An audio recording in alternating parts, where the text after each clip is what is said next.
Congratulations. Opo. Maraming salamat. From CKD2, taas ng CREA ninyo, mababa EGFR. Ngayon, normal EGFR, normal CREA, normal BUN, sugar normal. Kayo magpapatunay yan, Dok, dahil ano. No. You did the whole thing. In-advise ko lang kayo. Kinups namin kayo ni Kuya Gibo. Sabi lang niya, tuloy ko lang, Dok. Iyak ako, Dok, Sesera.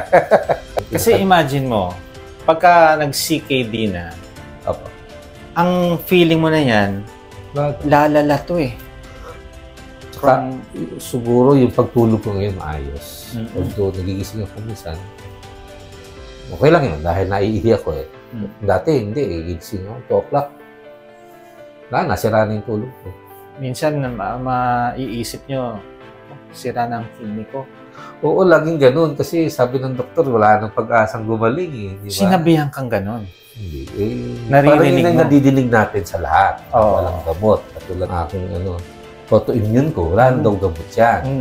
So, ang intayin ko na lang kung ano yung sisirain na naman niya. Nagamot mo si kidney, meron pa yan. Pwedeng puso naman, pwedeng baga. Kaya ako lahat nung pina-check up yung doktor ko.